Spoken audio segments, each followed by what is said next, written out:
1952년 1월 18일. 한반도의 해양 주권을 명확히 하기 위해 바다에 선을 그은 거야. 여기까지가 대한민국 바다라고 표시를 한 거지. 어디가 제일 반발을 했겠어? 일본. 그렇지.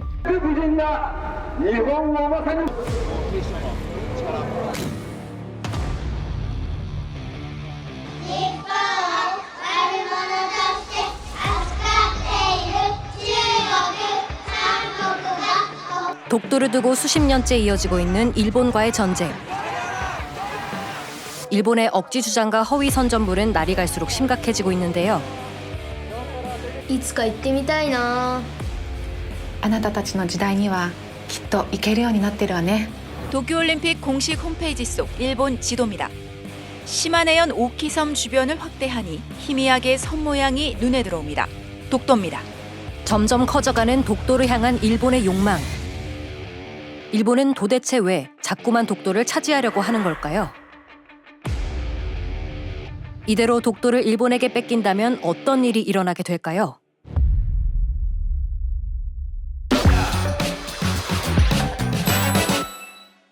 울릉도 동남쪽 백길 따라 200리 외로운 섬 하나 외도의 고향. 경상북도 울릉군 울릉읍 독도리. 긴 세월 동안 명백히 우리 땅이었던 독도. 일본은 어떤 근거로 자신의 영토라고 하는 걸까요? 독도의 영유권을 주장할 때마다 내놓는 두 가지 근거가 있습니다.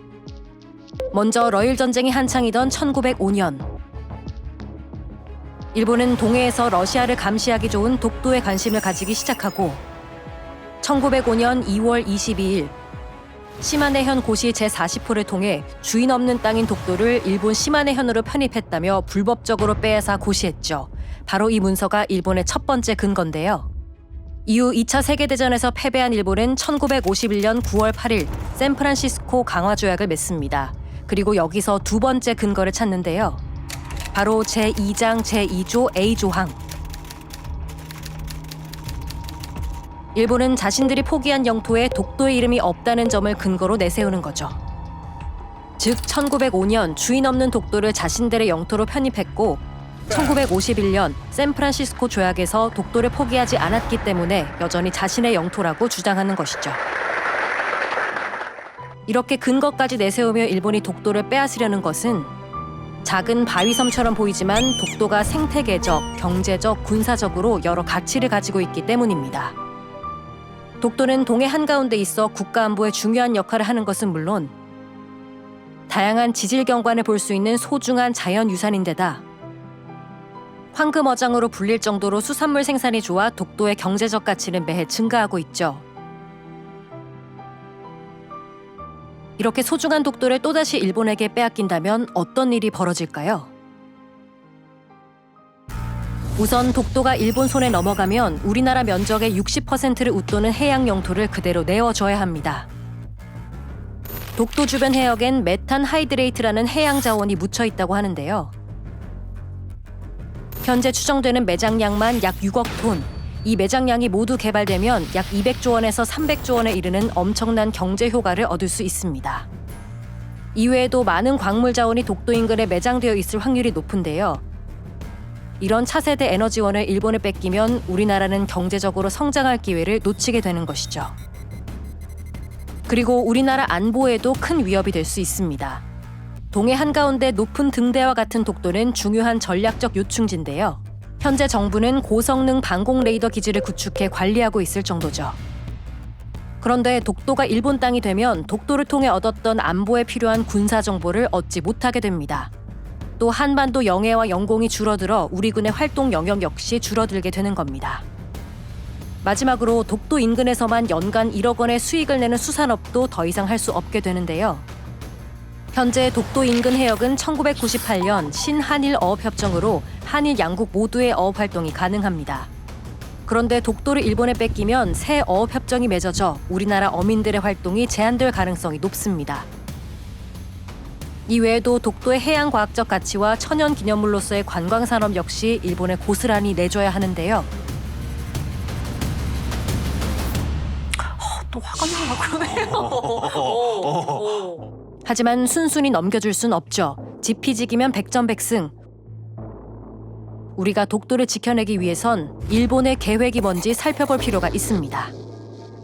여러 독도 전문가가 예측하는 일본의 독도 강탈 시나리오, 그 첫 번째는 계획된 여론몰입니다. 사실 일본은 아주 오래전부터 독도가 우리나라 영토라는 것을 잘 알고 있었습니다. 1779년 만들어진 일본의 지도 개정 일본 여지 노정 전도를 살펴보면 울릉도와 독도가 조선 본토처럼 채색되지 않은 상태로 그려져 있죠. 조선 영토라고 본 겁니다. 1876년 만들어진 일본 해군성의 조선 동해안도에는 아예 독도를 한국의 영토에 포함하고 있습니다. 그런데도 일본은 자신들의 역사까지 무시하며 독도가 자신들의 땅이라고 전 세계를 대상으로 거짓 주장을 하는 건데요. 독도를 한국이 강탈하고 있다, 불법 점거 중이다라는 표현으로 자신들이 피해자인 것처럼 이미지 메이킹까지 하면서 말이죠. 이러한 일본의 계획은 절반은 성공했다 볼 수 있습니다. 세계 지도에서 자꾸만 독도가 사라지고 있기 때문이죠. 일본의 두 번째 시나리오는 이러한 분쟁을 젊은 세대에게 넘기는 것입니다. 일본 초등학생들이 올해 배우는 교과서야. 일본 해상에 있는 다케시마는 일본 고유의 영토이지만 한국이 불법으로 점령하고 있어 일본은 항의를 계속하고 있다. 최근 일본 정부는 교과서에 독도를 분쟁 지역으로 실어 아이들을 가르치고 있습니다. 일본의 젊은 세대에게 독도는 일본 영토라는 인식을 심어주고 이러한 교육을 통해서 젊은 세대의 민족주의를 부추기는 것으로 해석되는데요. 실제로 지난해 일본 국민들을 대상으로 실시한 다케시마에 관한 여론조사에서 독도에 관심 있다고 답한 일본인이 63.7%로 이 문제가 앞으로 한일 젊은 세대 사이에 중요한 논쟁거리가 될지도 모릅니다. 일본은 오래전부터 꾸준히 이렇게 가르쳐왔어. 외교 청서에도 국방 백서에도 같은 내용이 기록되어 있어. 열받아 죽겠네 진짜. 역사를 왜곡하면 언젠가는 그대로 기억이 될 거라고 믿는 건가? 일본이 원하는 건 독도를 분쟁 지역으로 만드는 거야. 독도가 시끄러워지길 바라는 거지. 그래서 이 독도 문제를 국제사법재판소로 끌고 가려고 하고 있어. 독도를 향한 일본의 야욕은 계속 진행이 되고 있는 거지. 일본은 독도와 관련된 한일 분쟁을 부추겨 독도 문제를 국제사법재판소에서 해결하는 것이 시나리오의 최종 단계라고 볼 수 있는데요. 그렇다면 정말 독도의 영유권 분쟁을 국제사법재판소에 가져가면 재판 결과는 어떻게 나올까요? 재판에서 예상되는 주된 쟁점은 두 가지입니다.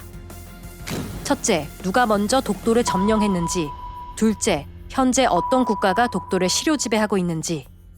우선 독도가 오래전부터 우리의 고유 영토였던 사실은 국내외의 많은 역사 자료가 뒷받침하고 있습니다.